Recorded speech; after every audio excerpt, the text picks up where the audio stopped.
remember the first time we came here? We even brought offerings and everything. And when we told her that Rex Lapis had been assassinated, she immediately threatened to squash Liyue Harbor. Paimon thought she'd be impossible to get along with. But now that we've spent some more time together, she's really not like that at all. We probably don't need to bring any offerings now that we've gotten to know her pretty well, right?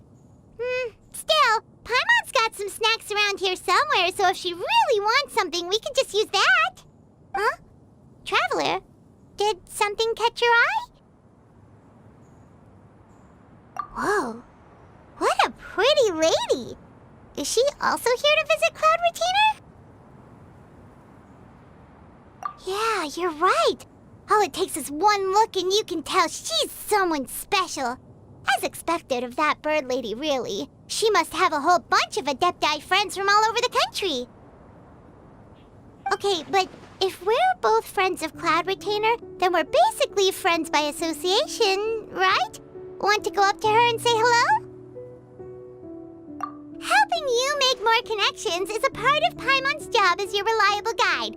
Paimon's got this.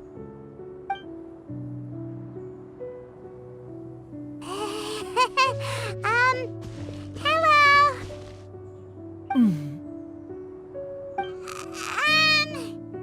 Paimon is Paimon, and this is the Traveler.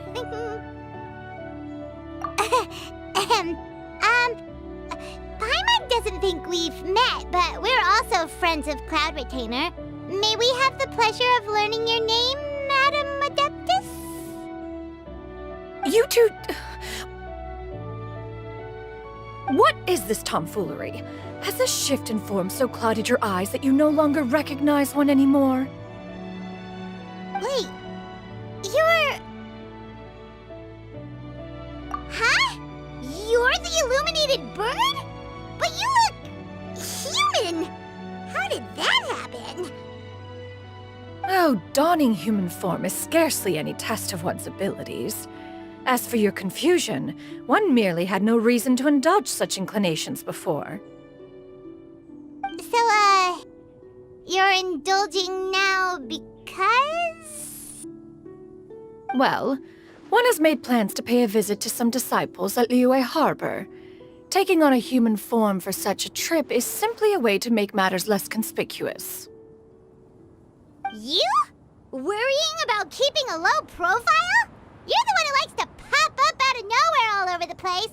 In fact, Paimon can think of several examples. Like last year, when you suddenly appeared on the top of a roof without any warning. Or...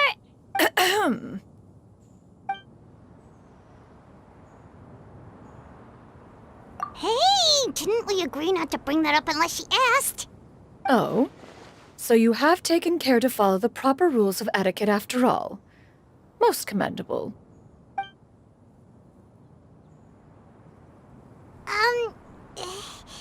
Well, this is all Paimon's got. You don't mind, right? One has never found oneself lacking in basic comforts. On the contrary, it is the gesture that one values above all else. So long as you've shown proper respect and consideration, the quantity or quality of the gift is but a trivial matter. That kinda makes Paimon feel a little guilty for trying to keep them for herself. Anyway, where were we before you reminded Paimon about the gifts? Ah, right. So by disciples, you must mean Ganyu and Shenhe. It's also been a while since we last saw them. Maybe we can come too. One planned to extend the invitation even if you had not raised the matter yourself. Shenhe and Ganyu should be quite pleased to see you again. However, one would first inquire as to the reason behind your visit here. You have cause to seek one's company? Yeah, we just found ourselves missing you and wanted to see how you were doing. We were hoping you'd tell us one of your stories. Who knew we'd run into your human form while we were at it? Is that so? If there are no urgent matters at hand, then let us make haste for Liyue Harbor. Ganyu is likely still working at Yuehai Pavilion, so that shall be our first stop. Sounds great! Then let's all go to Liyue Harbor!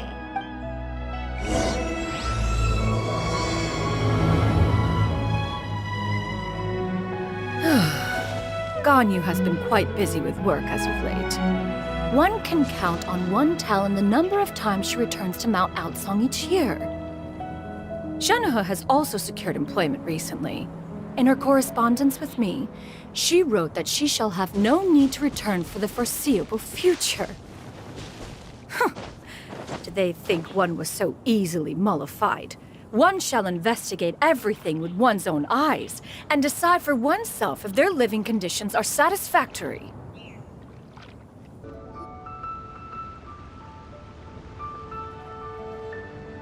We're almost at Way High Pavilion.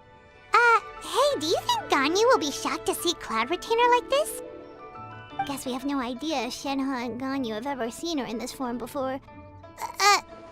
Wait, where did she go? Why are you just standing there, Cloud Retainer? Quietly now. One shall stay here. You two can go and meet with her. But why? Isn't it better if we all go together? If one were to proudly proclaim one's presence, Ganyu would surely profess herself otherwise unoccupied and drop everything to attend to one's visit. One fears that would only result in her staying up all night to make up for lost time. One does not wish to trouble her. Conversing vicariously via you two shall suffice. Do remember to inquire as to her recent well-being. Again, do not mention one's presence here. Fair enough, makes sense. All right then, we'll just pass on your regards and... Cloud Retainer? Oh,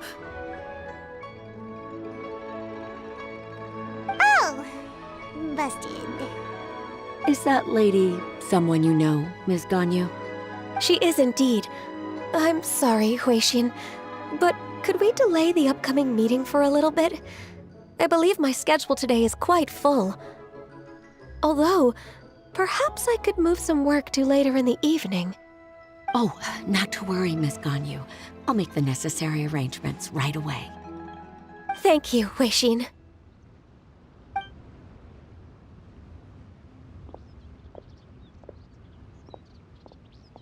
It's been a while, Ganyu.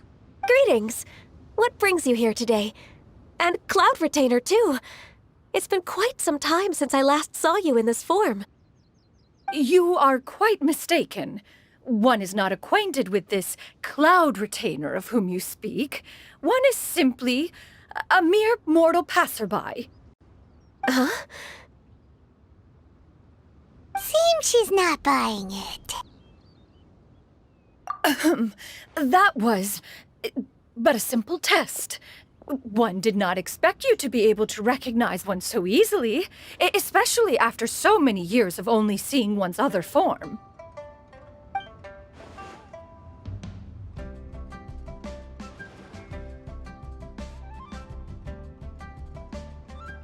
But recognizing you is, my responsibility as your disciple.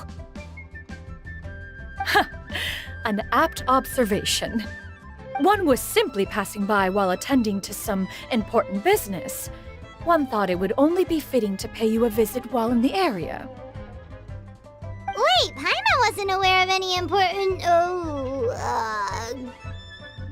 Cloud Retainer's right! We've still got something super important to do, so we can't stay here for too long today. Oh, is that so? But it's been so long since we last saw each other. One simply desired to see you and had no intention of interrupting your work. A quick conversation should suffice for today. A more involved reunion should wait until you find yourself less occupied. I understand. That should be fine. While one acknowledges the amount of work that you have to deal with every day, one must also remind you to rest. Though Adepti blood flows through your veins, excessive exhaustion will still cause grave harm to your body. It still makes one nostalgic to see you as you are now, respected and independent. When you were young, you oft begged one to cuddle you to sleep when you suffered from nightmares. Cloud Retainer! Stop! If you insist. We are running short on time regardless, so one will refrain from going into each and every story. Why don't you continue your conversation? One shall simply stand by and listen. Wow, you've been to so many new places since the last time we spoke. If you ever need anything, please just come find me at Yuehai Pavilion. Also, forgive me for my presumptuousness, Cloud Retainer, but if you plan to continue appearing in this form, don't you think it'd be helpful to adopt a human name? A human name? Huh. You raise a valid point. Considering the sheer extent of one's renown, Cloud Retainer is surely too recognizable as a name. You really think so? Not that you're not famous or anything, but that famous? You presume to know the extent of one's illustrious achievements. One would hardly think such a thing to be possible. Nevertheless, Ganyu's advice cannot be ignored. From this point on, when in public occasions, be sure to refer to one as Xianyun. Xianyun? Ah, I assume that's a reference to the full record of Pristine Pavilion. An adeptus of years past would rise with the clouds and rest with the moon. They were enlightened and wise, free and unfettered. The writer referenced Master's name to describe her carefree and spontaneous nature. Oh, that sounds super cool! Paimon feels like only the most powerful of Adepti could rise with the clouds and rest with the moon. Actually, those lines were originally written to describe Cloud Retainer herself. Huh? Wait, so you're really that powerful? And what of it? Did you truly take one to be nothing more than a bird of bigger than average size? Not exactly. To be fair, Cloud Retainer rarely speaks of her past accomplishments. The tales of her past can only be found in ancient texts. It is said that once, a long, long time ago, there was a severe drought in Liyue. Left with no choice, many people left their homes, while others spent day and night praying to the Adepti. Although I did not live through such tragedy, simply reading about it is enough to gain a visceral understanding of all the pain and desperation during that time. On top of the drought, a noxious gas also began to spread through the land. If not for Cloud Retainer's efforts, much of Liyue would be nothing more than a barren wasteland today. The books had this to say about what happened. Upon arrival, the Adeptus borrowed the wind to retain the clouds. Immediately, the clouds gathered together, and abundant rain burst forth from the heavens. Drought and plague were both driven away, and the people were saved. Wow, that's incredible! Mortal records add embellishments to dramatize past events. One did merely what one ought, and even if one had not interceded, the other Adepti would surely have stepped in to help. Even so, you stopped an entire drought! Can you really control the weather like the book said? Oh, Paimon suddenly has a lot more respect for you. So it was Paimon's bad for calling you Illuminated Bird before. You're not too mad, are you? How laughable. A name is but a simple label we carry with us on our journey through the world. Why would one be offended by such a trivial matter? That's a relief. In that case, Paimon will continue to call you whatever feels right in the moment. Well, that is quite enough ancient history for now. Ganyu, have you had word from Shenhe? One has heard that she procured a job recently. Have you any thoughts on her workplace? And what, pray tell, of her monthly remuneration? Moreover, does she find herself overly inundated with work? Is she allowed time off during Lantern Rite? That is a lot of questions. There is no cause for concern, Cloud Retainer. I introduced Shenhe to her employer personally. Wanmin Restaurant's business has been booming recently. So, with Chef Mao being swamped with customers, and Shangling still off and out in search of new recipes, I introduced Shenhe to staff the restaurant. I see. Most excellent indeed. One has had the pleasure of being introduced to that family. Shangling is kind and astute, While her father is loyal and reliable, one has no cause to believe that they will make Shenhe's work difficult. Now, it is almost time to partake in the victuals of noon. One shall visit Wanmin Restaurant in person and see how Shenhe is doing. Huh? But didn't you just say that you had something important to do? Can that wait until after we've eaten? You may return to your work, Xianyun. One shall see to this matter on one's own. There will be many an occasion to dine together in the future. One is certain the opportunity shall present itself most readily. Of course, Cloud Retainer. Please take care. Traveler, Paimon, I'll see you some other time. See you around, Ganyu! Whew! Paimon was pretty quick on the uptake there, don't you think? As soon as you mentioned important business to attend to, Paimon realized that you were just looking to cut the conversation short and not take too much of Ganyu's time. Is Paimon right? No, in fact, it was not an excuse. One is indeed visiting Liyue Harbor for an important purpose. Wait, for real? The moment is not yet upon us. Still, the truth will be revealed to you in time. Huh. She really seems to be playing up the whole mysterious Adeptus thing right now. Is it because we just heard that cool story about her powers?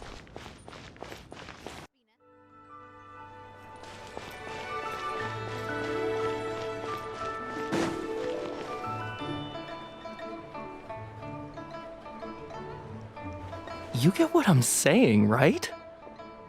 Yeah, how can I not? Not even fine food is enough to distract from the presence of a fine lady, eh? Oh, I'm far more interested in getting her details than ordering any dishes. Hey, how about you ask her? You do it. No. I think you should. Wait, she's coming. What can I get for you today? Greetings, miss. I was just wondering if you'd be willing to... What would you like to order?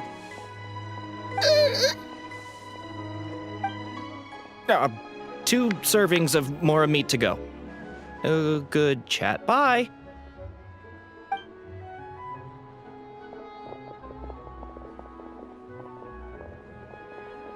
Shenhe!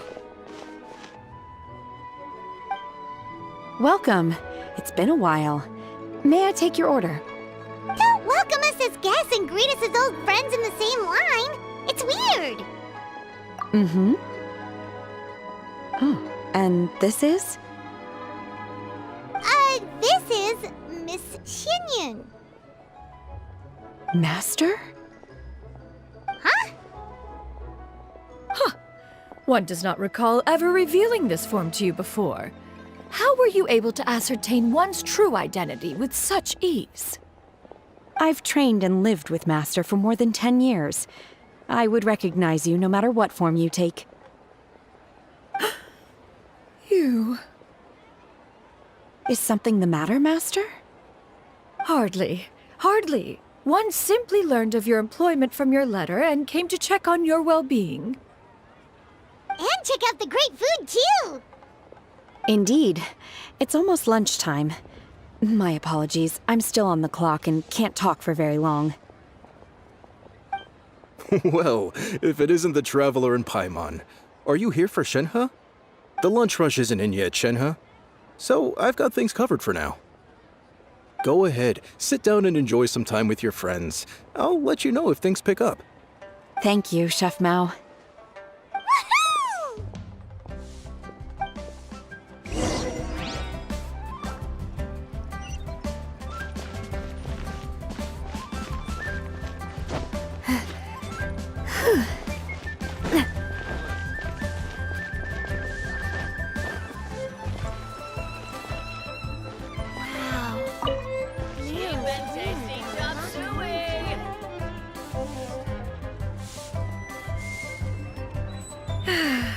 It is just as one expected.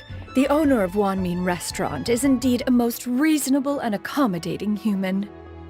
Still, the work here entails dealing with quite a varied group of people. Has this been difficult for you, Shenhe? It's been manageable so far. I sometimes run into strange people, but I have figured out a way to deal with them. Seems like you've been making progress. So by dealing with them, you mean... First, I try to talk sense into them. If that doesn't work, I threaten them with violence. At this point, they usually decide they are in favor of a civil conversation. Oh, how should Paimon put this? Oh, a sensible plan.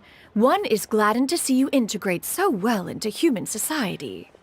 And you, Master? How have you been? Simply marvelous. Though Mount Outsong has scarcely enjoyed your presence recently, one has hardly found the pleasure of one's own company to be lacking. I see. Just as expected of Master.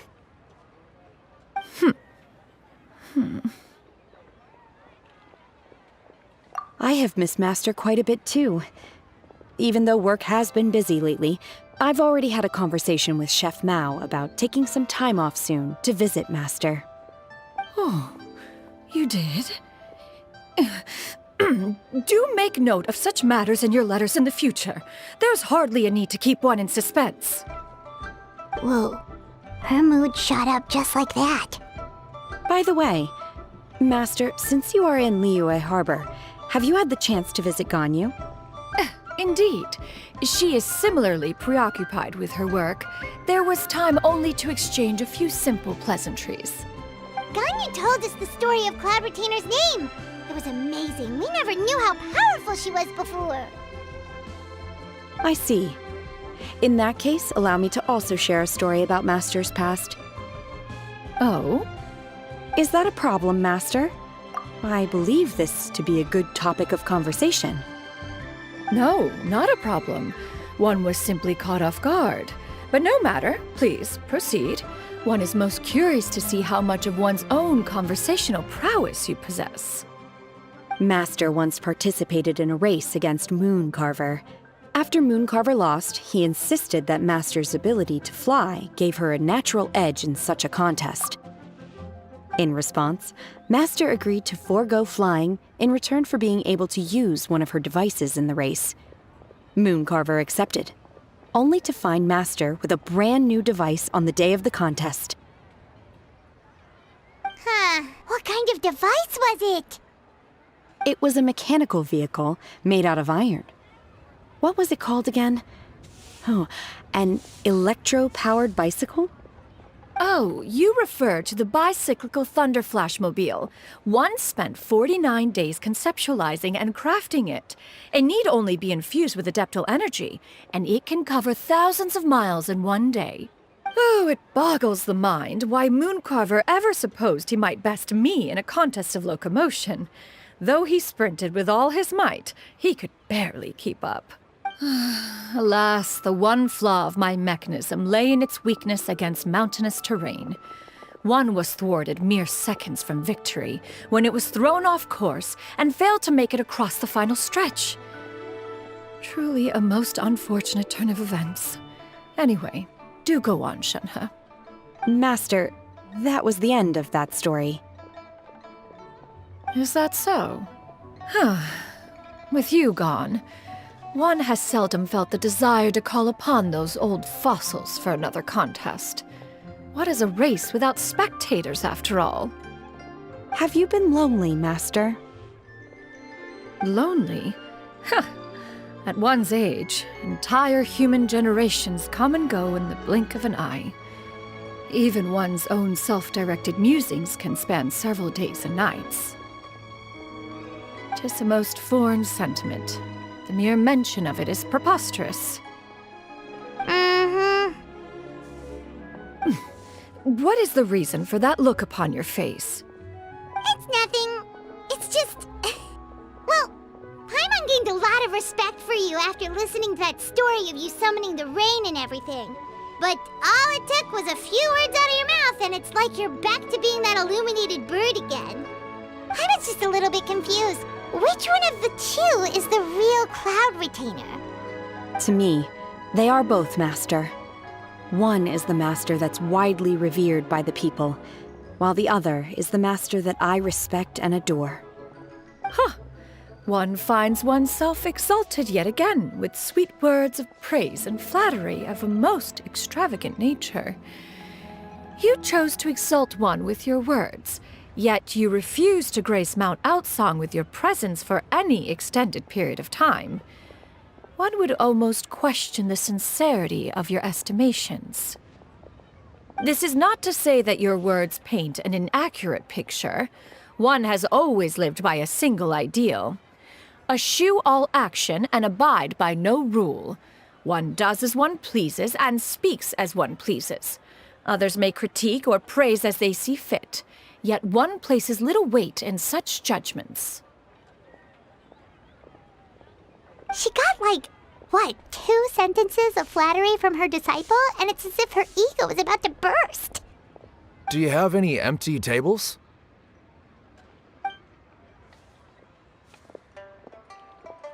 Hey there, could we get another fish stew? I'm hearing more guests come in. I should get back to work. All right, good luck with the lunchtime rush, Shenhe. Mm-hmm. I'll try my best.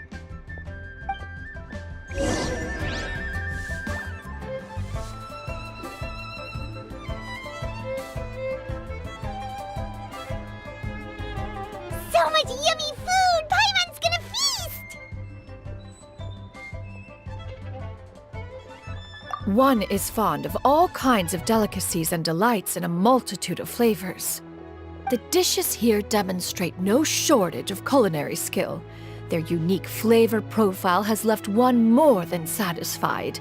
In fact, one has been struck by quite the fit of inspiration.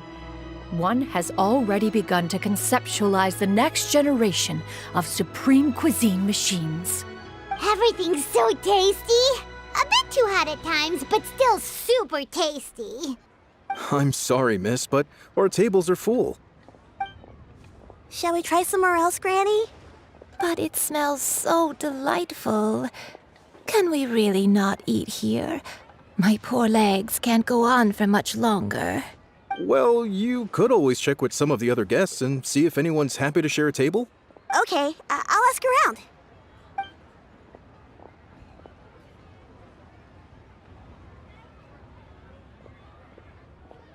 Excuse me. Would you mind letting us share a table with you? There are no empty tables left, so... Ah, well, Paimon doesn't mind. What about you guys?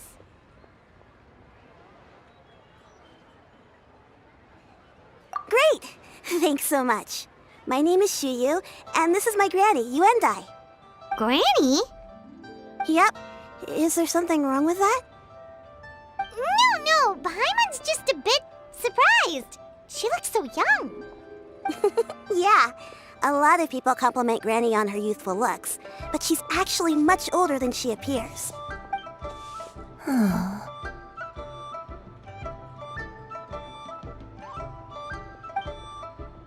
Granny, why don't you take a seat? Come on, it's not polite to stare. Huh. Have we met before? No. 'Tis a fated meeting, then. Please, take a seat. What would you like to eat, Granny? I can order for you. I want braised earthworms. They always pop up out of the ground after a rainstorm. No, not this again. Granny, there's no braised earthworms on the menu. Braised earthworms? Well, that sounds weird. Do people actually eat that? Right, that's what Paimon was thinking too. Need any help? Help? Oh, do you mean with Granny? Thanks, that's nice of you to offer. Granny has pretty bad dementia, so her memory's getting worse all the time. She's always saying things that sound kinda confusing. Actually, her memory's been bad ever since I was little. But it's gotten so bad lately that I even have to remind her who I am every morning. They died young. It's just me and Granny now. Oh, But it's okay. Don't feel bad. Granny loves me a lot, and I love her a lot too. Sure, it's hard at times, but you just gotta make the best of the life you've got. wow. You're really tough for your age, kid. too kind. And me? Oh, what about me? You're tough too, Granny. Plus, you're really gentle, and you're always there for me. Yes, and it's hardly as if I forget everything. I still remember the important things. Wait, what was that really important thing again? Ah, I remember now. It was a dream. I had a dream where everything was dark. Someone was standing in front of me. She told me to come and find her, and that once I'd found her, I would be free. Huh? That sounds super important. But how come you've never told me about it before? It was just a dream, so I forgot about it. But I'm in a good mood now, and somehow I remembered it again. You know, I believe I've had this dream a great many times. But just how many times have I had it? Now that I do not remember. Wait, so you have a reoccurring dream where someone's talking to you? That sounds spooky. Oh, does that mean you're possessed? Unlikely. Her eyes are clear and her breathing remains calm and level. One sees no signs of possession. Are you sure? Who do you take me for? Is one not an adept? Am I not an expert? Huh, you're right. Paimon almost forgot you're the expert. In that case, do you still remember what the person in your dreams looked like, Granny? Not anymore. Although, I have a sense that she looked rather like me. But not as I am now. My younger self. A younger version of Granny? This is just getting weirder and weirder. What is going on here? As one said, fate must have brought us together. You may leave the situation to me. Are you sure? So, what are your names?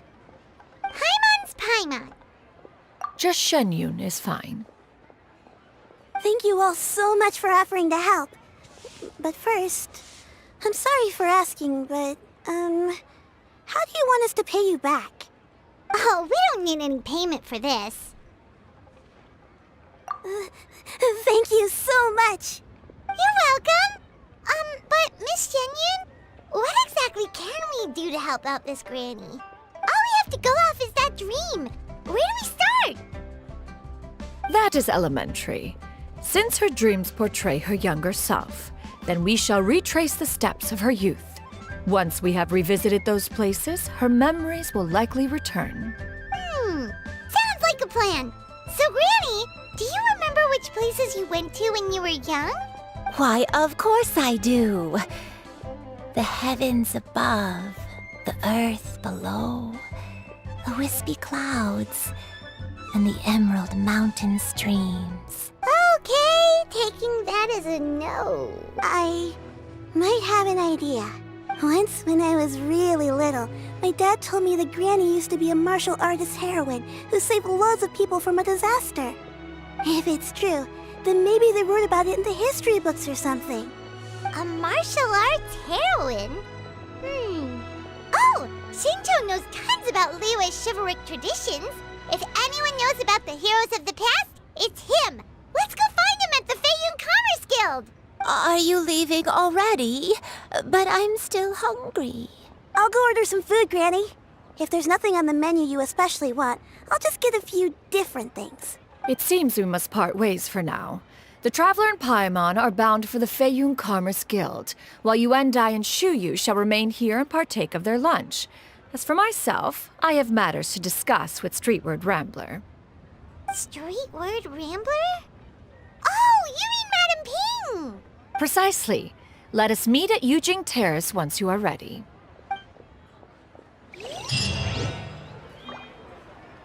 Always wanted to try this place. The food is unbelievable. Where are you going, Granny? Don't you like the food? Fresh milk. I need to buy you some fresh milk. Milk? Why? You need to drink milk before eating, or the spicy food will make you cry. Hush, little one. Don't cry. Granny, you're forgetting things again. I'm not a little baby anymore. I can eat spicy food now. Even the super spicy dishes, like their fish stew. I can eat 2 whole bowls, no problem. Wonderful. Oh, wonderful.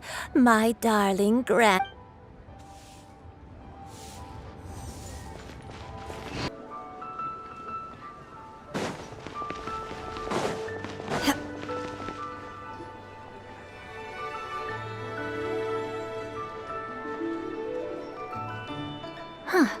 It's you two. What brings you here?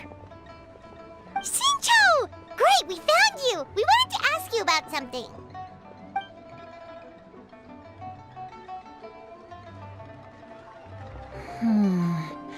That's not a whole lot of information to go off of. I don't know if I can say for sure. I can't pinpoint her identity from your description alone, but considering her age, I am reminded of a nameless heroine who's been featured in various chivalric novels. Nameless heroine? That's right. The novels often speak of a great drought from 50 years ago. As the people suffered, a nameless heroine appeared and began to clear away evil spirits and bandit camps. The people idolized her, but never learned her name. All they knew was that she always acted alone.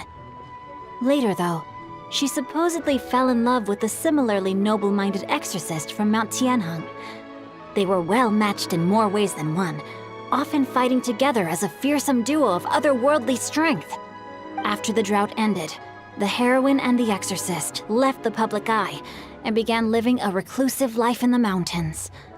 All that remained were tales of her incredible accomplishments. The way this nameless heroine faded from fame into obscurity later in life is not too dissimilar from Miss Yuendai. I hope that's somewhat helpful. Thanks a lot, Xingqiu. We knew it'd be worth talking to you. It's nothing at all. Just something I came across while reading. I did do a bit of extra research on her story, but it was just out of personal curiosity.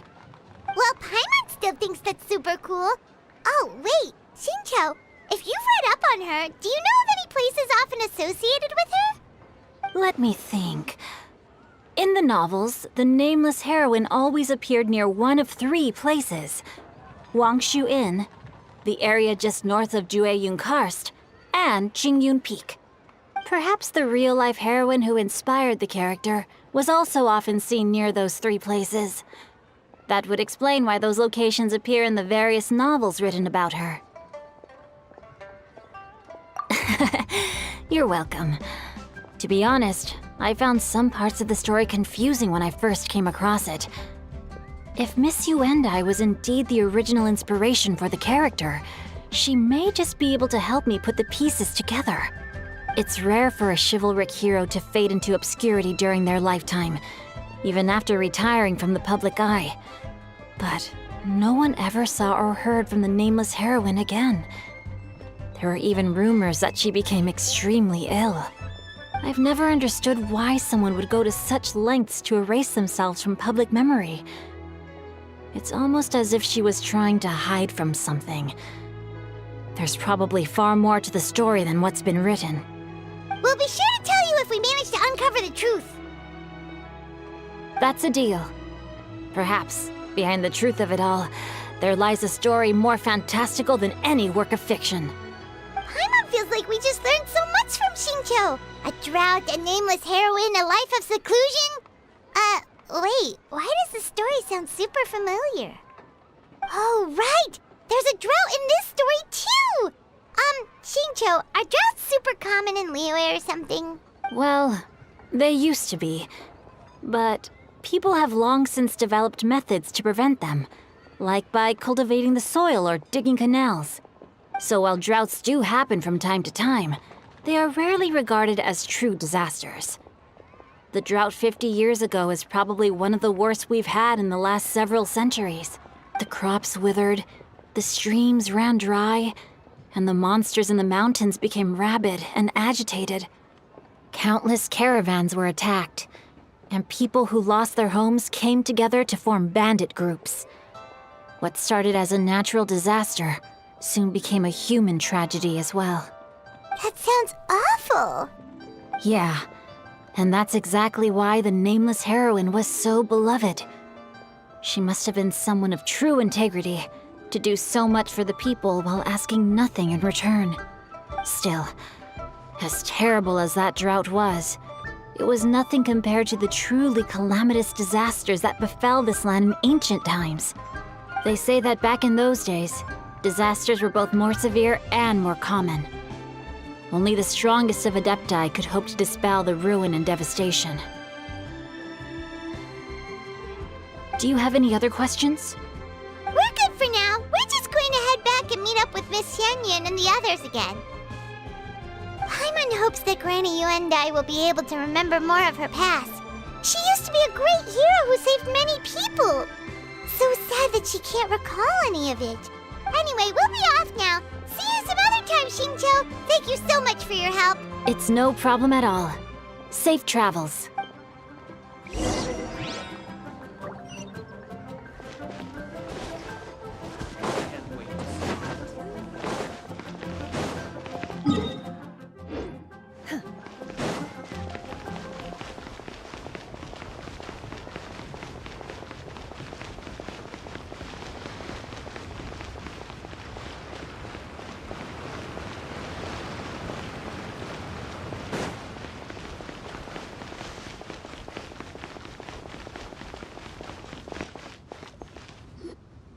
I have recorded the tune that you requested. I hope it will be of help to you. Oh, thank you. Straight word, but Ping, what has amused you so? Oh, it's no serious matter. I was just reminiscing about the last time I saw you in this form. Time has wrought such change in this world, and yet you appear just the same as ever. Time has little bearing on one's existence, nor has one keenly felt its effects whilst dwelling at Mount Outsong. Nevertheless, Ping, one would like to seek your counsel on a personal matter. Oh, why so formal all of a sudden? I must say, you're making me a little nervous. What is it? Well, the inquiry is as such. Approximately how much more would one need to afford a comfortable life in the harbor, not unlike the one that you yourself lead? It does not require as much as you may think.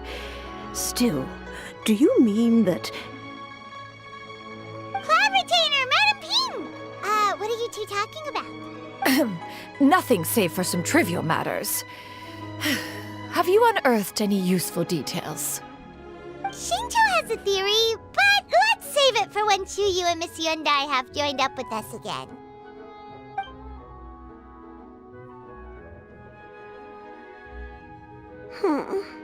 Do not be troubled, young lady.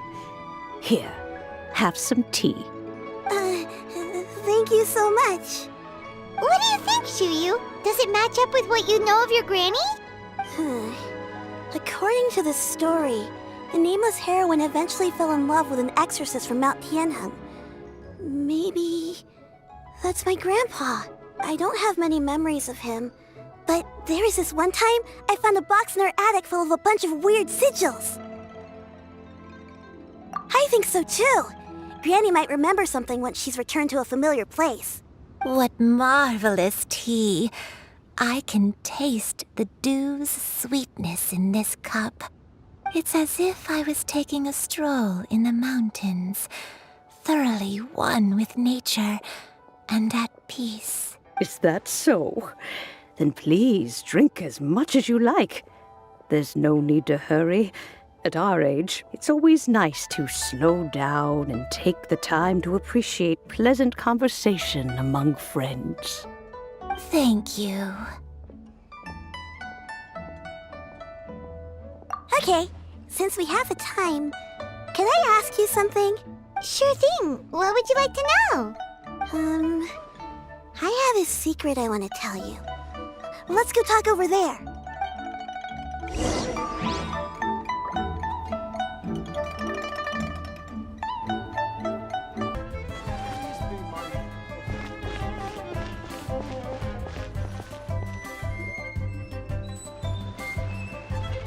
What's wrong, Xianyun? Well, I've been kind of meaning to ask ever since we started talking in the restaurant. But are you guys all adepti in disguise? Oh! About that. Well, you guys just seem super special.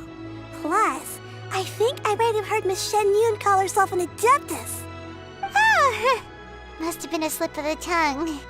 Xianyun, since you were the one who, misspoke, maybe you can explain to Xiyu here what you really meant by that. One is indeed an adeptus. Is that of some concern to you? Huh? I knew it. Well, one time when I was a little kid, I saw a pure white illuminated crane. I had this super high fever, and Granny wasn't around. I was feeling all icky and gross. But then this snowy white crane flew down from the sky. She put me on her back and flew me to her cool Adeptus house and fed me some sort of magic potion. When I woke up, I was already back in my bed and my fever was gone. I really wanted to thank her, but I was too sleepy to stay awake, so I never got the chance. So I just kind of wanted to ask if maybe any of you have ever met an Adeptus like that? A pure white illuminated crane? The only two we've ever met are blue and white and black and brown. Have you ever met one that's pure white, Cloud Retainer? Never has one met an adeptus with such features. One surmises such a description is but a hyperbolic embellishment that oft results from narrative accounts. That's weird. Was it really just a dream then? Well, even if it was just in my head, it doesn't matter that much anyway. All I really want is to help Granny recover her memories. I'm really grateful for all your help. Leave it to us! Now that we know the 3 locations, we just need to visit them one by one. Let's go to Wangshu Inn first! Okay, I'll go get Granny.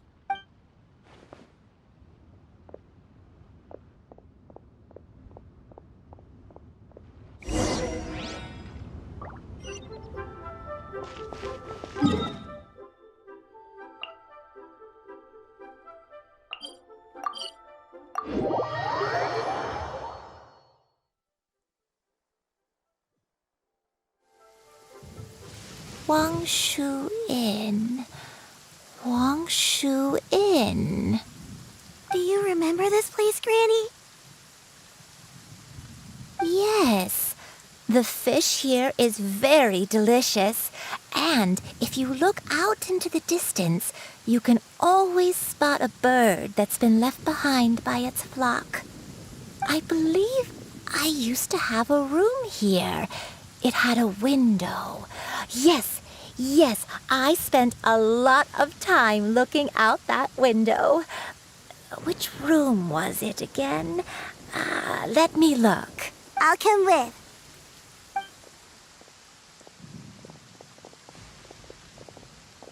Paimon's still having some trouble understanding what she's talking about, but if she's so familiar with this place, that must mean she lived here, right? Wait, huh? Whoa! Shao! What are you doing here all of a sudden? You scared the living daylights out of Paimon! I sensed a non-human presence and decided to come take a look. If you're here, then there's likely no trouble afoot. I suppose there's no cause for concern. It's been a while, Cloud Retainer. I see you have returned to your previous form. I have indeed. I fought alongside her in this form on many occasions during the Archon War. Oh, wow! What was she like during the war? Oh, wait, let Paimon take a guess. Was it anything like this?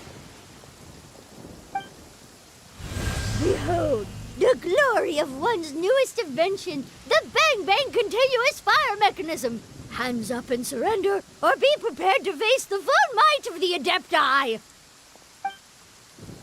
An impressive imitation. Paimon knows her all too well. Even so, Cloud Retainer was not always as ostentatious as you describe. You may be unaware, but her talent with Adepti sigils is just as formidable as her skill in mechanics. The Archon War reached its peak after Guizhong's death. The Cloud Retainer who fought beside me in those devastating battles was taciturn and solemn, only speaking when she had to activate her sigils. A Cloud Retainer who barely talks? Paimon can't picture it. But what happened after that? If you were so powerful in your human form, why did you decide to take up your bird form again? Once one had bid farewell to the world of mortals, what use would one still have for such a shape? When dwelling between mountain and forest, away from the struggles and troubles of the mortal world, a mortal form is hardly the most fitting of choices. After the war, Cloud Retainer retired to Mount Outsong, only revealing herself to the occasional visitor, and always in her avian form. Although I do believe there was an occasion some 30-odd years ago when she decided to don her human form. I believe it was for the purpose of... One believes there is little need to relive bygone matters. Granny, are you okay? Back then, at this place, Perhaps this conversation should end here. I shall take my leave now. Should you encounter any trouble, you need only call my name. However, given that you are traveling with Cloud Retainer, I trust you are in good hands. Everyone! I think Granny is finally beginning to remember her past.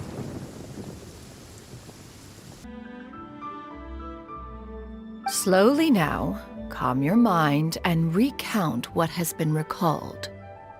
A long time ago, I stayed here to recuperate from my illness. Huh. So what Xingqiu said was true! You did fall ill! Was that why you went into hiding? I don't remember. I'm very sorry, but I can't even remember the name of my illness. The only thing I can remember is that it took a great toll on me, and there was no cure for it. I was confined to my room in Wangshu Inn, where I spent many days unconscious. I'd come to every once in a while and stare at the migrating birds outside the window.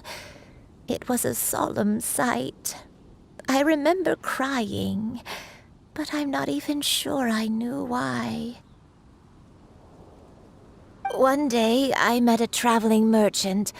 Upon hearing of my illness, he sold me a bottle of soul-revitalizing tea pills. He told me that the pills were concocted using Adepti blood and could be used to alleviate my symptoms. Sure enough, I made a full recovery. My illness remained dormant for several decades after that. Wait, but if your illness remained dormant for several decades, are you saying that what you're going through now is just a relapse of what happened all those years ago? And it was all thanks to the pills that you managed to keep the symptoms in check? Paimon's brain kinda hurts. Do you remember anything else? I'm sorry, I don't. Oh, if only I wasn't so useless.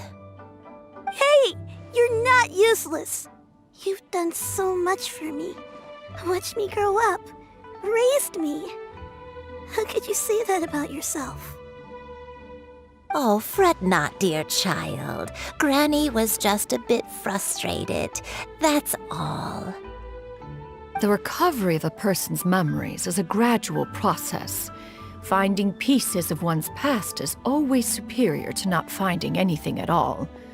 Let us make haste to the next location. Next location. Oh, why don't we go to the area north north of Dwayun Karst next? There isn't really a landmark there, so where should we start?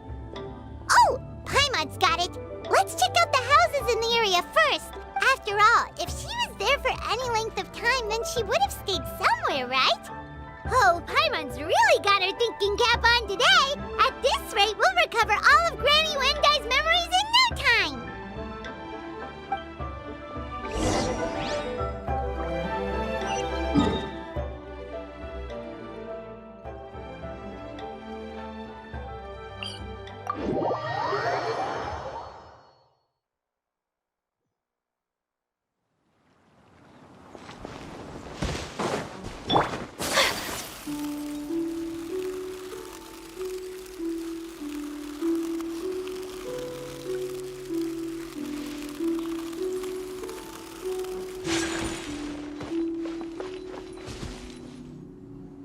Whoa, why are there so many treasure hoarders here? Guess it's time to round up some bad guys. The hunter becomes... Do you remember anything about this place, Granny Wendai? Let me think. I feel like I've been here before. But I don't think I stayed here too long. I might have just rested here briefly before continuing on my way. Got it. That's okay. There are still plenty of other places we can check. Wait a second. If I remember correctly, I believe I brought... Ah, yes. I brought some sweet snacks with me.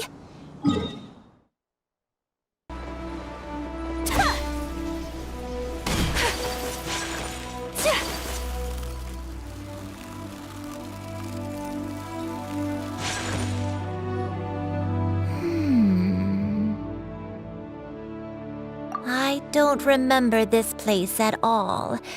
I don't think I've ever been here before. Still, I was thinking, this place feels perfect for a game of hide and seek. Huh? Why a game of hide and seek? I'm not sure. Maybe it's because I used to play that game a lot with Xianyun when she was younger. I don't remember playing it that much. Are you sure about that, Granny? We only played a few times, and we stopped once we realized I was no good at the whole seeking part. Ah, is that so? Then I must be mistaken. Not here then. Let's try somewhere else.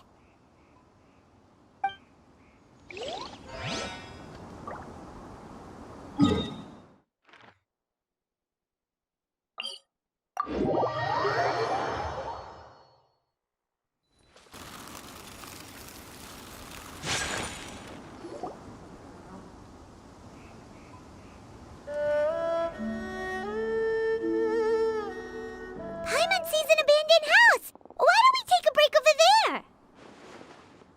This place... it's...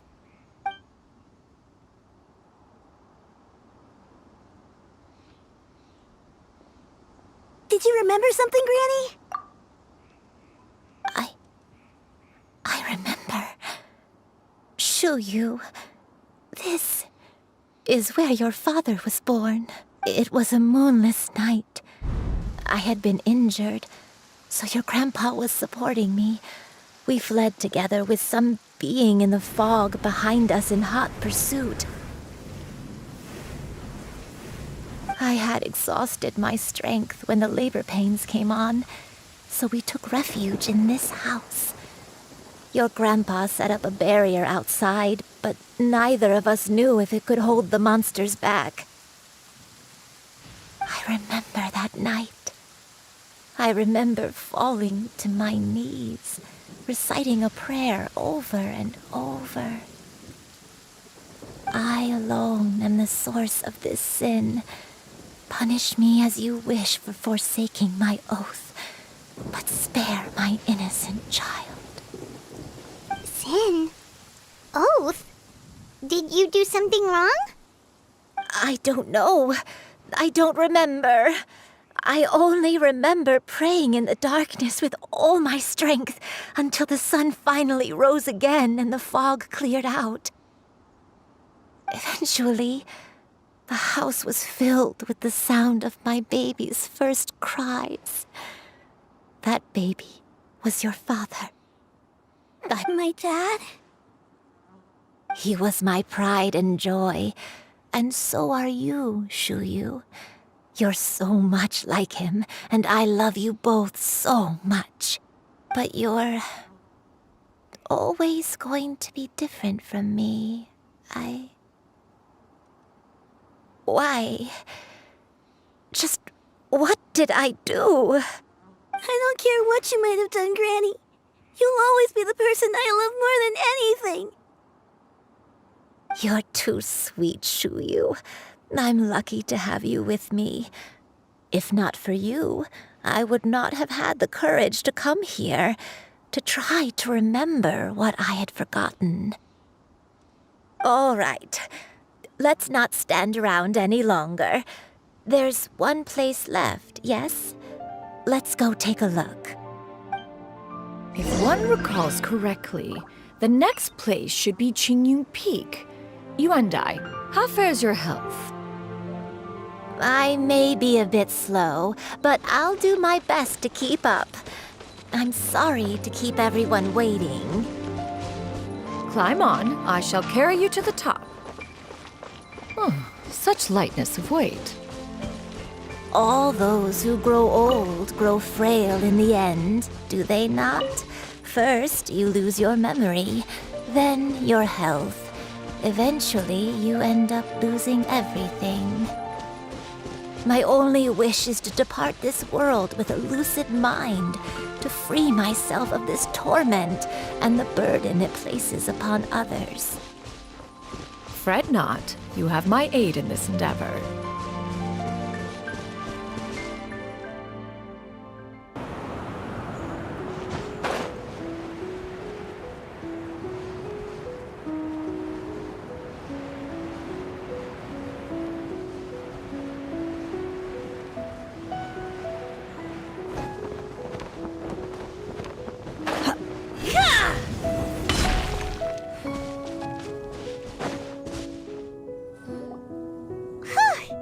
We're finally here. Does this place feel familiar to you, Granny Yuandai? Let me see. How strange. Have I lived here before? When we were at Wangshu Inn and the abandoned house earlier, though I couldn't remember everything, I still felt a sense of familiarity. I could easily picture myself in those places. But here, I don't have that feeling. Perhaps I did come here in the past, but it just didn't leave a strong impression on me. But did the stories get it wrong then? Yeah, that's true. But they're also the only thing we have to go off of. Paimon was hoping this place would jog Granny Yuandai's memory just like the others. I'm sorry to disappoint you too. It's all right. We're not going to give up yet.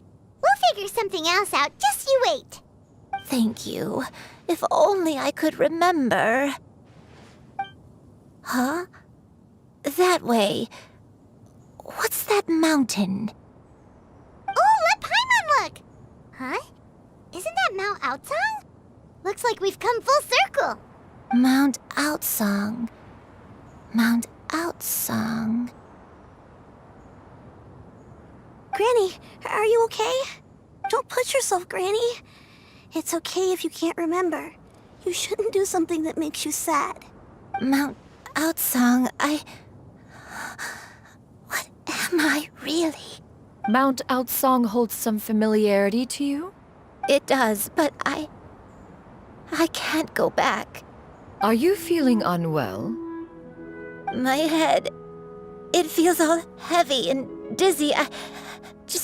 What is wrong with me? Cloud, Miss Xianyun, is there anything you can do? Let us go to Mount Outsong. But... Fret not, all will be well. You and I, you have already given more than enough to the pursuit of this endeavor. You may leave the rest to me. I've prepared something that can aid you in suppressing the fear in your heart and restoring your lost memories. It currently resides at Mount Outsong. Wait, really? When did you do that? I never leave anything to chance. All will reveal itself when we arrive.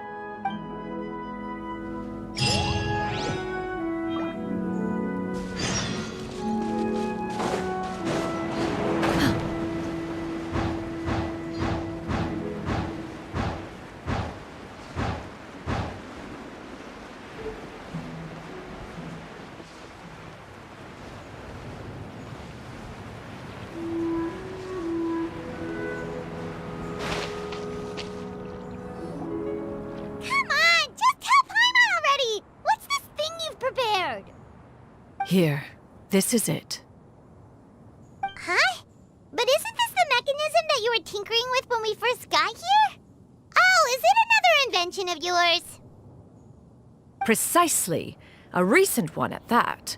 I am most pleased with the result.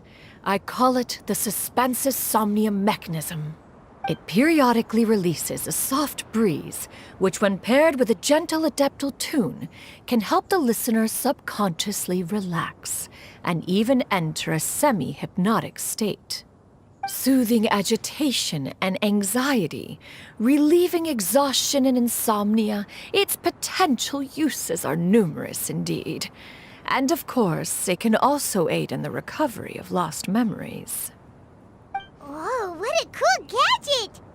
But if you had it all along, why did you keep it to yourself until just now? We could have come to Mount Outsong right off the bat and saved time on a lot of floating. How preposterous. Had Yuendai not recalled much of her past through her own efforts, the device would have nothing to draw upon. We Adepti can only help those who first resolve to help themselves. Had she lacked such determination and strength of character, one would have little to offer in way of assistance. Paimon thinks she gets it now. Hey, what's that other thing? As previously mentioned, a gentle adeptal tune is required to take full advantage of the mechanism. One secured such a tune from Streetward Rambler. Only with her melodies can the mechanism reach its peak power. Whoa, Paimon can feel what you mean. Paimon's body feels light as a feather. And you, Yuendai, is the mechanism helping you to relax?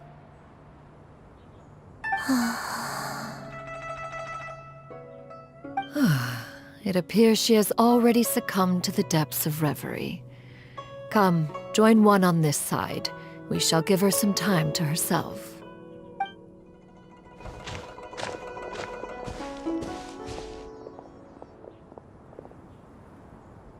The drought is over. But why do you look like you want to cry? The potion. It's nearly run its course. I've never regretted meeting you. Not even for a second. Please. Please, no.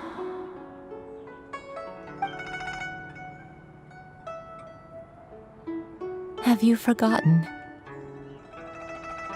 This is the world you left behind. One of gentle breeze and morning dew, perfectly straddled betwixt the realms of heaven and earth. This is your home. This is where you belong. You should have never left. The you of the past, the me from not that long ago. We should have never.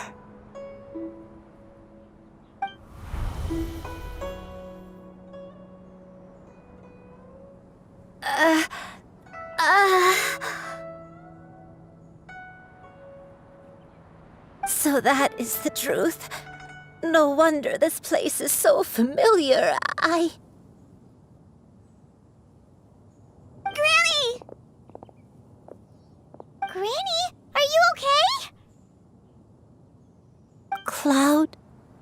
retainer.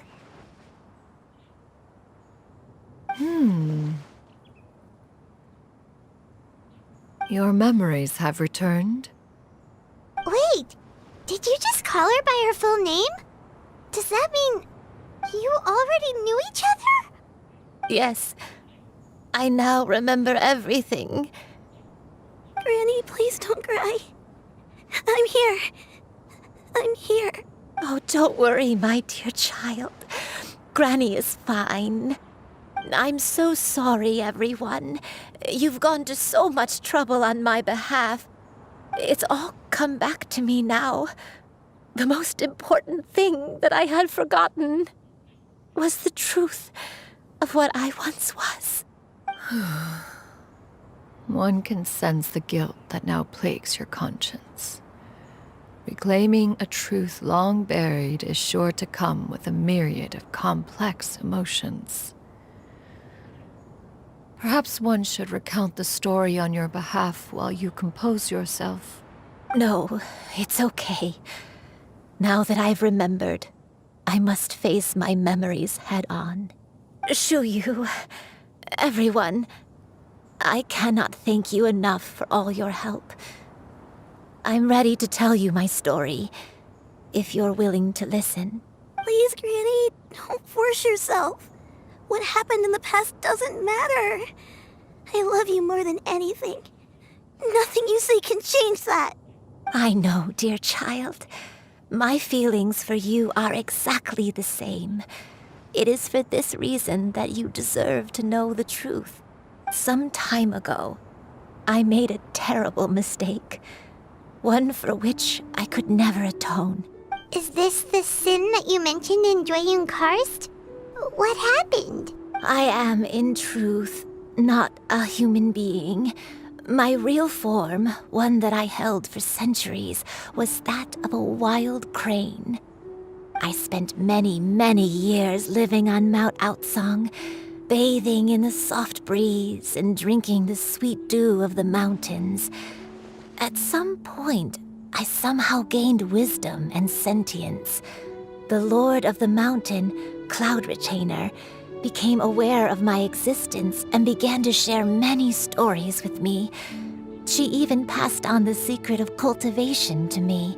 Though she never took me on as a formal disciple, I always saw her as my master. Whenever she took out her tools to work on mechanisms or new inventions, I would also stand next to her and watch. I even contemplated completing my training and becoming an adeptus in my own right. I followed her teachings, and time gradually passed us by. Until that fateful day 50 years ago. 50 years ago? That's right. Master regaled me with many stories of her past deeds. From them, I learned how she had saved people from a similar crisis in the past. She was the one I looked up to the most. More than anything, I dreamt of becoming an adeptus like her. I wanted to travel the land like she had, relieving suffering wherever I went. But I was still far from being a real adeptus. I possessed no ability to take on human form and fit in with the crowd. Once she learned of my desires, Master prepared a special dose of human mimicry potion for me. She warned me that the potion's effects would only last 10 years, and if I were to fail to return to my original form at the end of that time, I would forever forget my past as a crane and become something neither human, beast, nor adeptus. Oh no. So that was the source of your dementia all along. Was it because of Grandpa? Indeed, I fell in love. Though he was human, he had spent his entire life training on Mount Tianheng. When we met, it was not only my first foray into the world below, but his as well. Although clumsy and impulsive as he was, you'd think he was the real strange bird among the two of us. But still, just like me, he cared deeply about the world and wanted, more than anything, to cleanse it of all pain and suffering. I could not help but fall for him. But my time continued to tick away. Those 10 years passed by in a flash. Yet I did not want to leave his side, so I... Oh no, what happened next? I committed an offense. I wanted to stay with him, even if it meant living a life full of pain and suffering, even if it meant that I would eventually turn into a monstrosity. I knew I had betrayed Master's hopes, but I was too ashamed to face her. So I wrote her a long letter instead and asked someone to leave it outside her abode. I was convinced that she would not support my decision, and I lacked the courage to speak to her face to face. In my shame, I fled and tried to hide from the world, such that no one would be able to find me again. But that was only the beginning of my troubles. I began to suffer from a strange illness. My memories became hazy and confused, and I could no longer keep myself awake. I understood that my pain was caused by my refusal to return to the life I was fated to lead. Along with my memories as a crane, I soon forgot the true cause of my suffering as well. I knew only that I had committed a sin. All I could do was pray for forgiveness, even if I had long forgotten what needed to be forgiven. Looking back, I was beyond lucky to have come across that traveling merchant at Wangshu Inn. It was such a fortunate coincidence that we were there at the same time. If it weren't for those soul-revitalizing tea pills, I probably would have... Granny! What's wrong? Coincidence? Why did I ever think it was a coincidence? Tea pills concocted using the blood of an adeptus? No, it couldn't be. Master, don't tell me. Back then, that merchant was actually... Human custom would dictate the conferral of gifts to be in order when one's progeny is wedded, would it not? Consider the pills a symbol of one's best wishes. So when I tried to conceal my name and mistakes from the world and hide myself away in perpetuity, the only person I managed to deceive was myself. You knew where I was all along. One still remembers when you were but a fledgling. You possessed a certain fondness for a particular game. You would hide yourself among a group of wild cranes and ask one to pick you out from among the flock. One found you with such ease every time. 'Tis the truth most evident. One always recognizes one's own, no matter what form they may take. Wait! Paimon's confused! So, Cloud Retainer, you found Yuendai again? But how? When? And what happened after that? Perhaps it is now time for one to recount the rest of the tale.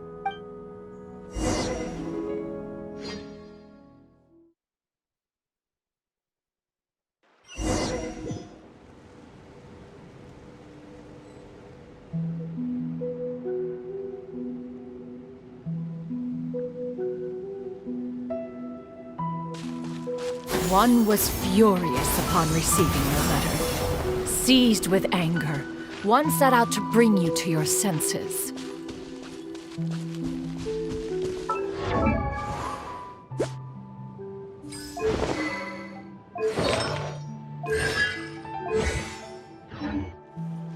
Yeah!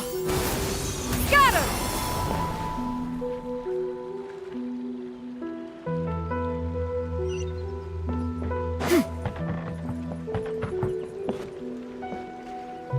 In truth, one had more than a few misgivings about your chosen partner.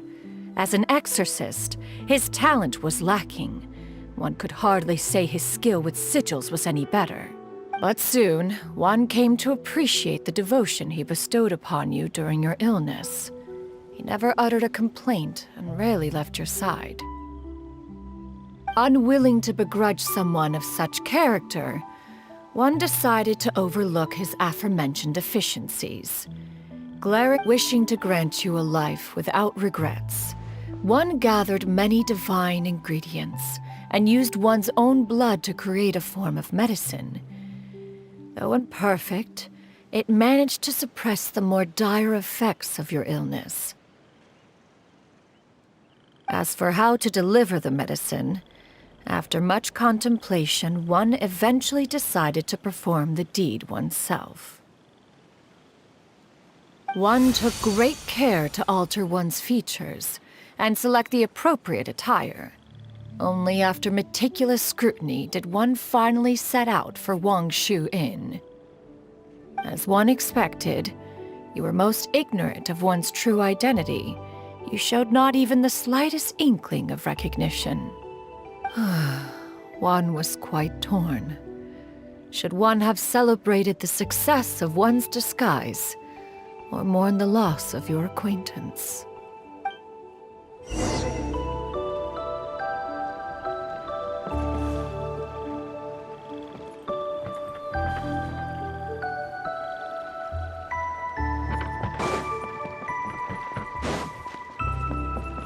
Yeah! Skyward!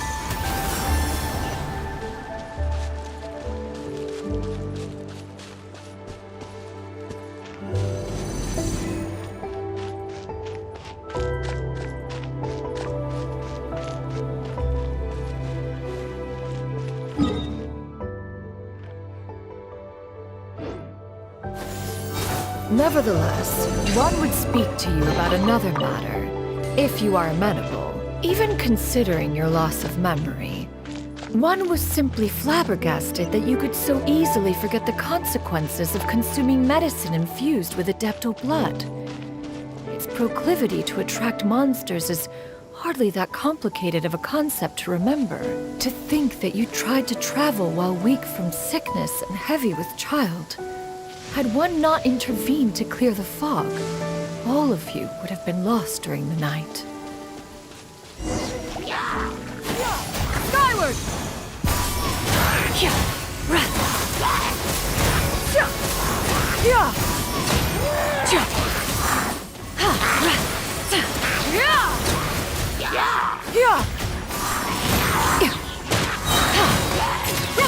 Make way for the Adeptus!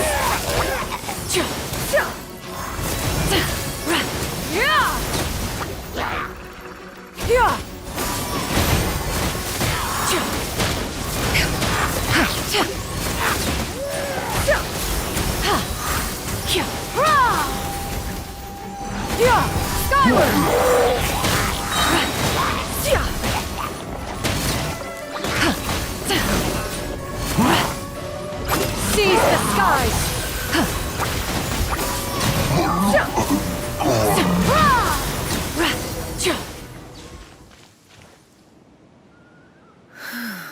Those monsters would hardly have pursued you with such ferocity without sufficient incentive.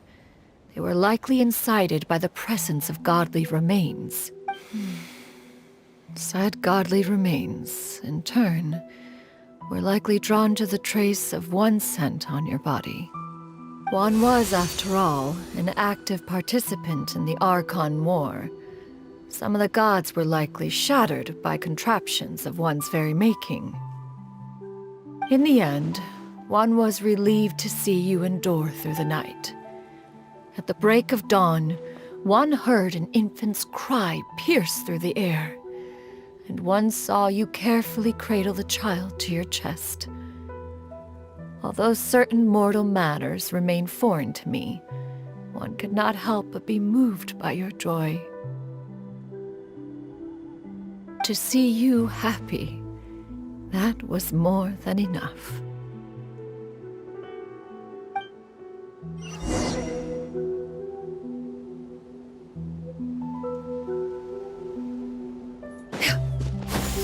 Skyward! Scatter!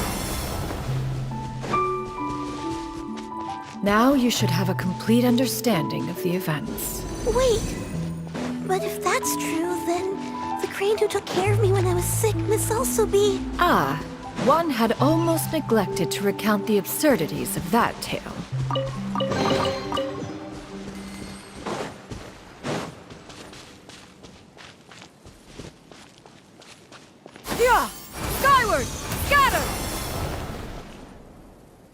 Just as you and I troubled one with her antics, so did you give one many a headache.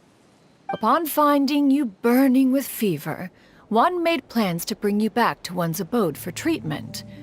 However, upon seeing one's form, you began to cry, refusing to get on one's back. When one asked you why, apparently you believed that one could not possibly be a true Adeptus, because all illuminated cranes are white from tip to toe. One had no choice but to apply powder to one's body to conceal the variegated nature of one's appearance. You became more than amenable enough when one stood before you devoid of any other coloring. It bears mentioning, however, that as a crane, Yuandai was nearly entirely pure white in color. Though you had never encountered her in that form, you still recognized the essence of her being. Perhaps fate brought you two together in more ways than one.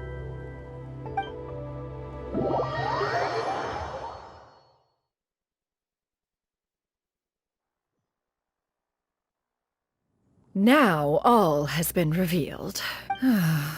One owes you an apology, Yuandai. One recognized you upon your very entrance into Wanmin restaurant. One has always viewed you as a disciple of equal standing with Ganyu and Shenhe. Indeed, one wished to bring your story to a satisfactory end with this visit to Liyue Harbor. Still, one could not reveal your identity right away. Had one simply informed you of all you had lost, all those cherished memories would merely have become the fictionalized account of another. Memories are most meaningful when recalled by those who lived through them. Would you not agree? Even if the process was painful and arduous to experience. Have you any further inquiries? Master, I must ask. If you found me all those years ago, why did you leave me be, even though you knew about my mistake? Why did you not bring me back to Mount Outsong by force? One has never regarded your action as a mistake. It was a simple choice, nothing more. When it is time for one's progeny to leave the nest, it is the responsibility of an elder to let them fly free. Yet, when your wings grow weary and the night grows dark, just know that you always have a place to which to return.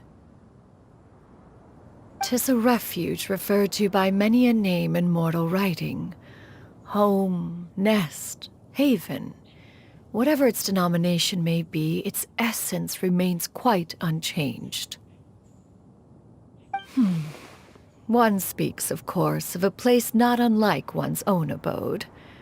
One's disciples are free to come and go as they wish, yet the door remains forever open to those who wish to return. One rather hopes you count yourself among them. Thank you. Thank you so much. You and I. One expects you too have sensed the rapid deterioration of your condition as of late, have you not? 40 years ago, you chose a path without a future. Though one used one's own blood to provide you with a few decades of extra time, it merely delayed the inevitable. One may have extended the path, yet one was unable to alter its final destination. Even the power of an Adeptus has its limits. Had your condition continued to deteriorate, you would have forgotten your life as a human entirely. In the end, you would have turned into a creature lacking in the ability to even comprehend its own monstrousness. Fortunately, you were able to avoid that scenario by reclaiming your memories. Though one sped the process along by providing some guidance, the result is entirely a reflection of your own effort. So, what's gonna happen to Granny? One will help her reclaim her original form as a wild crane. If it be fated, she may recover her sentience one day. She's gotta go back to being a regular crane, huh? Master, you've already done more than enough for me. I don't know how I could possibly repay your kindness. This is a better result than I could have ever hoped for. How much time do I have left? Not long. The transformation is imminent. Granny? Please don't leave, okay? You're all I have left. Please! Don't be sad, dear child. Granny has led a wonderful life. My only regret is having to leave you behind. Don't forget to eat well, okay? A growing young lady like yourself needs lots of good food to grow big and strong. Promise Granny you'll take good care of yourself when I'm gone. I promise, Granny. I'll do whatever you say. Good girl, good girl. Don't worry. It's not goodbye forever. Granny's gonna become the most formidable crane in all of Mount Outsung. Granny will train day and night. I won't stop until I can turn into a human without having to rely on anything but my own power. When that day comes, we'll be able to live together again, you and I. How's that sound? Good. That's a good girl. Even though we won't see each other for a little while, as long as we both work hard, we're sure to meet again someday. I'll eat well, Granny. I promise. And I'll wait for you, no matter how long it takes. I'll wait for you to come back. That's a good girl. Then Granny really has no more regrets. I'm so sorry, Master. Thank you for everything.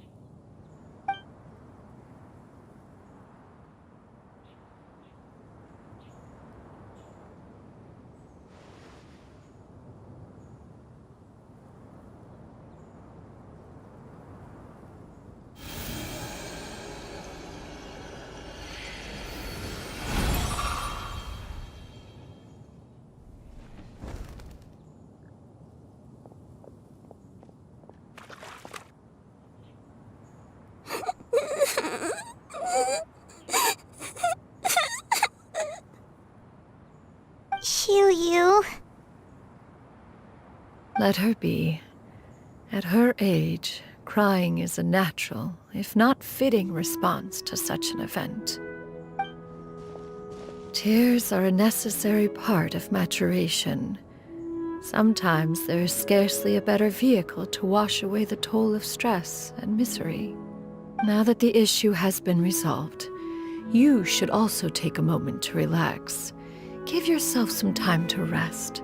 Take a nap if you must. One will wake you in due time.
always believed we would see each other again, that our days of separation would finally end, and all my troubles would be behind me.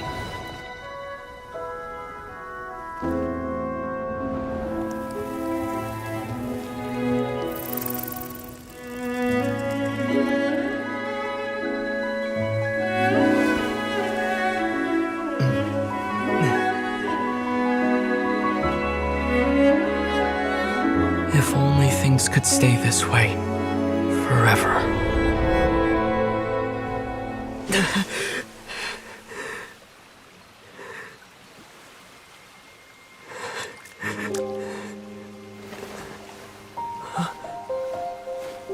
A nightmare?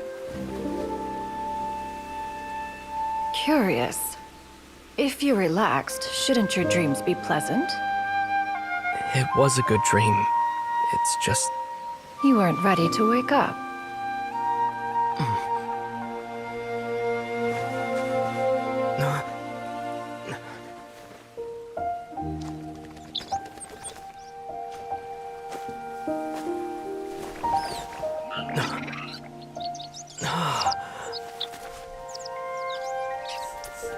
Eloquent as one may be, words of comfort are not one's strong suit. You are doing all you can. One can see your strength of will, your fearlessness in the face of danger. And so, whatever your dream may be, one believes that you shall achieve it. Of course, whenever the perils you face overwhelm you, or you become weary, one is always here for you. After all, as an elder, it is only right to look out for the young ones.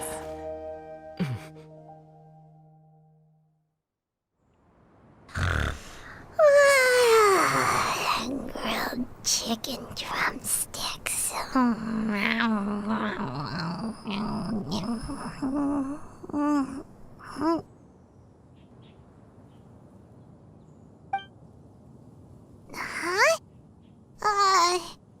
Was Paimon sleeping just now?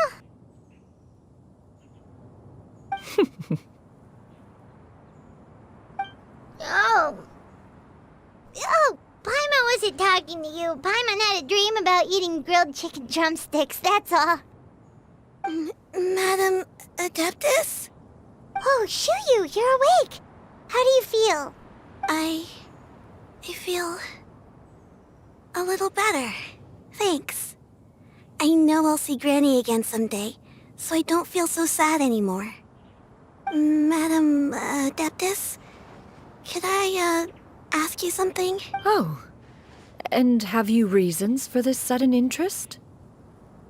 I know Granny thought what she did back then was wrong. She felt really bad about it. But without that mistake, I would have never been born. Even though Granny lost her memories, she never forgot to show me how much she loved me. So, I thought maybe one day I could become a cool Adeptus like you and help a whole bunch of people, just like Granny wanted to do. Upon some reflection, one supposes you are no mere mortal. The fact that Yuendai's blood flows through your veins is proof enough of that. If this is what you desire, one shall make it so. Thank you so much, Madam Adeptus. No, I mean, Master. Xianyun, are you sure about this? Paimon's gonna let you in on a little secret. We've seen Cloud Retainer's 2 other disciples, and they pretty much eat nothing but bitter herbs like Xianyun and violet grass. If you join them, you'll never enjoy Wanmin Restaurant's delicious cooking ever again. How utterly preposterous. One has never enforced such a rule. Every individual must find their own path to enlightenment. So long as one retains a pureness of spirit, one's dietary proclivities are quite irrelevant. Well, you say that, but Paimon's not seeing any tasty treats up here now, is she? Although Mount Outsong is rich in natural beauty, its location does preclude access to certain finer mortal comforts. That is precisely why one plans to relocate to Liyue Harbor. Xianyun shall have the honor of becoming one's first disciple in the human world. Whoa! You're leaving Mount Outsang? One has never concerned oneself with the location of one's residence.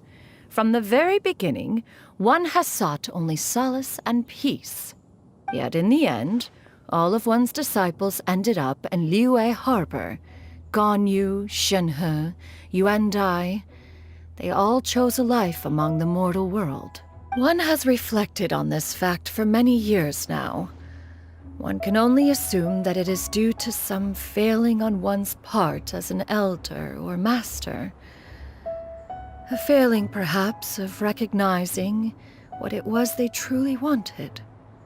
One is most curious as to what aspect of Liyue Harbor could have enticed them to remain there. One could hardly offer an opinion on the matter, but perhaps some time in the harbor will prove instructive. Why are you all so silent? Paimon is, just a bit shocked, that's all. So, does this mean we can grab a meal together in Liyue Harbor sometime? One has precious little time to squander. However, if one finds oneself otherwise unoccupied, one would not be opposed to the idea. One will be assuming the identity of a human while residing in Liyue Harbor. You should take care to avoid disclosing one's true identity. Don't worry, we'll help you keep it a secret. So, when can we expect to start seeing you in the city? Perhaps in 2 days' time. One has some matters to see to before one's departure. Preparation is the key to success, after all. One plans to put up various items from one's collection for sale. The earnings should provide for a comfortable living in Liyue Harbor. One has already picked out a handsome property near Chuhu Rock. 'Tis no small purchase, but what is mortal life if not one expense after another? Seems like you've really thought of everything. Then how about we meet up in Liyue Harbor in 2 days? A sensible plan. See you then. Oh, also, why don't you take this suspense insomnia mechanism as a souvenir?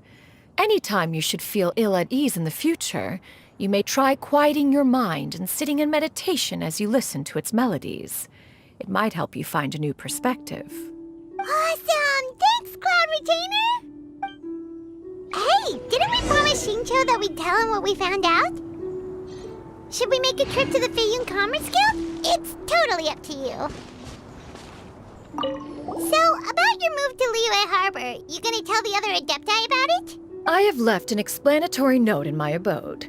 Those 2 old fossils will discover it, I am sure, should they come seeking my company. Considering their recent penchant for going off on private escapades, however, I find myself caring little for how they shall receive this news.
Your concerns are excessive and unfounded.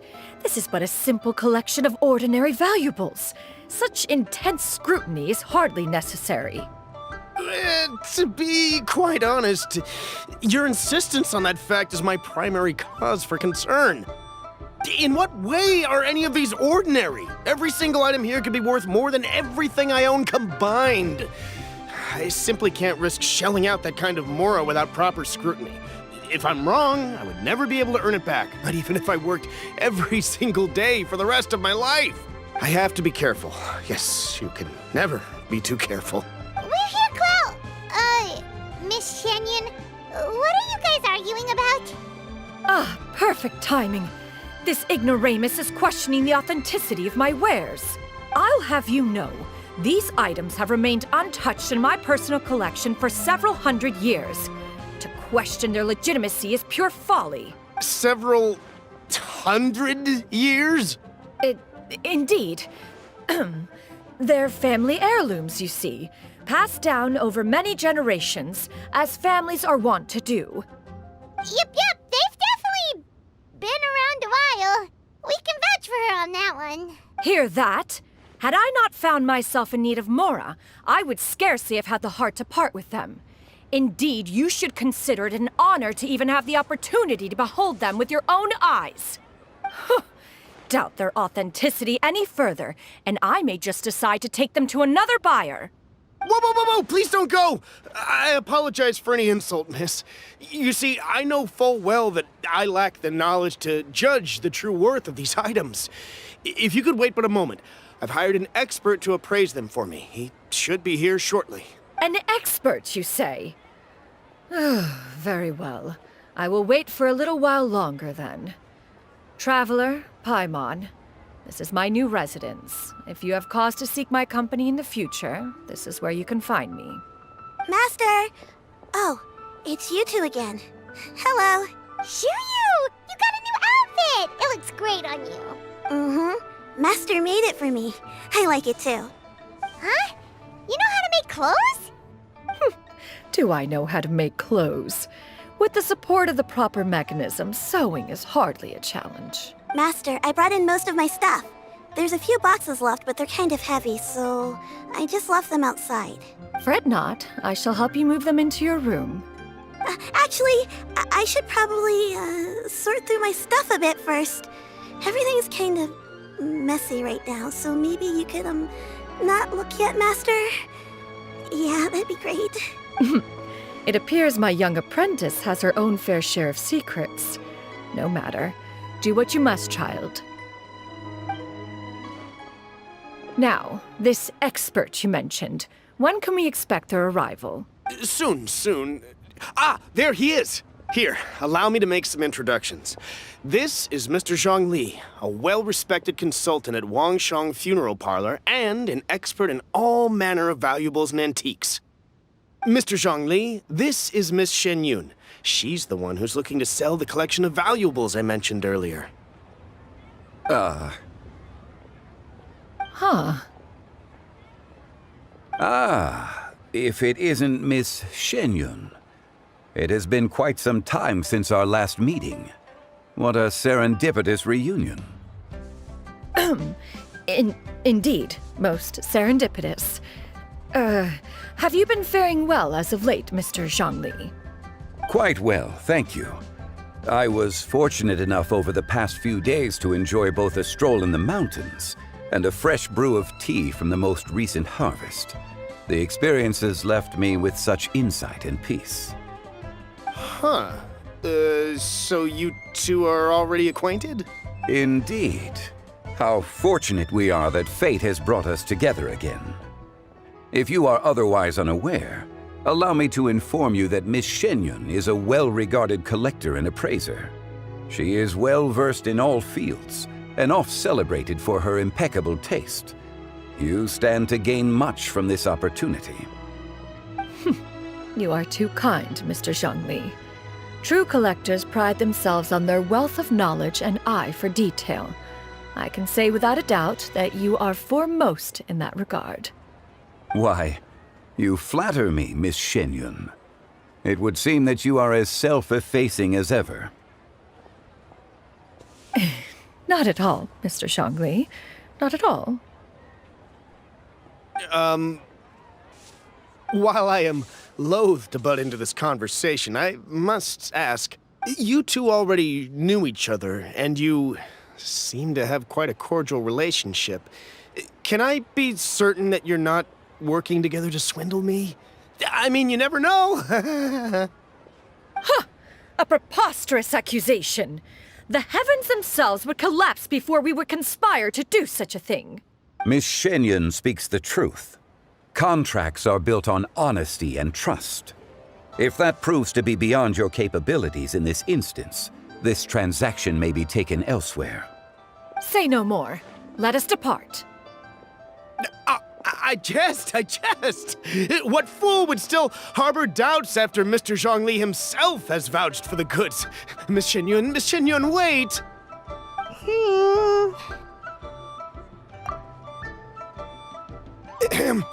I deeply apologize for doubting you. So, Mr. Zhongli, could you please give me a final verdict on the value of these items? There is no cause for concern. They are indeed rare and precious valuables. Take this mechanism, for instance.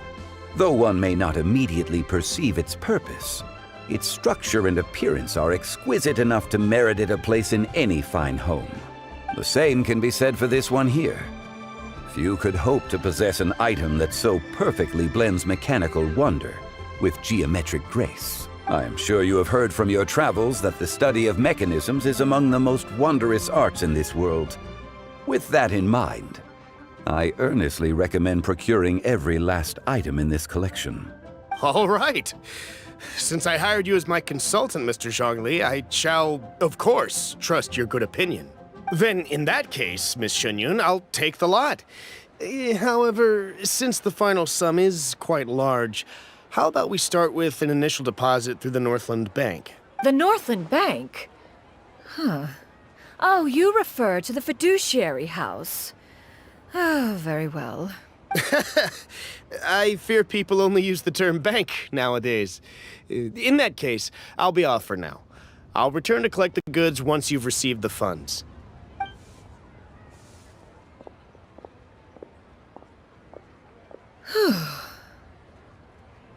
Zhongli! My friends, have you been doing well? We've been great! How about you? Paimon didn't know you were such a busy consultant! My days have been quite pleasant as well. I had been quietly enjoying a cup of tea when Mr. Xiaozu requested my services. As for you, Miss Xianyun, I presume you must be looking to settle in the city? I must say, the name Xianyun sounds exceedingly strange coming from you. Perhaps you could dispense of that particular epithet in further conversation. Whatever for. Am I not addressing you as a friend should? Well, that is true, but... Alas, refer to me however you will. After all, a name exists such that others may address you with it. One is hardly ignorant of that fact. It would seem that you have gained many valuable insights over the years, Cloud Retainer. One has indeed. One's previous days were all brief. Now that one has made up one's mind to move and settle, one has gained a much better appreciation of the hubbub and commotion of the city, as well as the people's hard work and ardor. This city is much changed from how it was more than 1,000 years ago. Not unlike the ocean tides, so too shall the movement of people ebb and flow. From turmoil to peace, enlightenment to aspiration. Human society possesses limitless potential. In another 1,000 years, the scene we witness here may change in ways that are impossible for either of us to imagine. Alright, that's enough reflection for one day. No need to get all sentimental on us. You make a valid point, Paimon. Now that the sale has concluded, what say one plays the host as we try some specialty dishes together? One must profess great interest in trying bamboo shoot soup. Perhaps you have forgotten, Cloud Retainer, but I once tried my hand at that dish. You were at the table on that occasion, so logic dictates that you should have already tried it. Oh? What occasion was this? It was a reunion between friends several centuries ago. Alas, you must have been too preoccupied to secure yourself a portion. Or perhaps our other companions simply availed themselves of faster reflexes on that occasion. Huh, hardly. 'Twas most certainly out of consideration for the others in attendance. In but a moment, one will show you what it means to have a true deftness of hand. It is settled then. Bamboo shoot soup, mora meat, crab roe tofu, triple-layered consommé. We shall enjoy the lot. One has already passed word to Xianyun and Ganyu to make a reservation. It is prime time for them to meet one's newest disciple. Is that agreeable to everyone? It should be a most splendid occasion.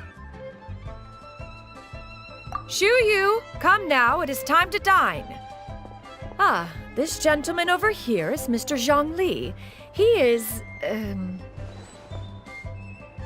A humble employee of Wangsheng Funeral Parlor. Pleased to make your acquaintance. Nice to meet you too, Mr. Zhongli. That should be everyone, right? Let's go! Sounds good! Actually, Master, have you ever tried Adeptus' temptation? I heard it's impossible to stop eating after even just one bite. You know, 'cause it's super tempting and stuff. Is that true? That sounds rather implausible. Although with the right preparation, certain dishes can be too delicious to resist. Huh? Why are you all walking so fast? Hey, wait for Paimon!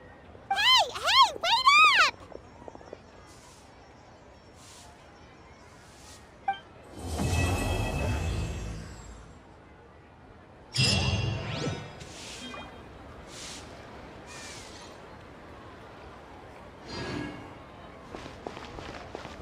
Hey there. Don't be shy. Come inside.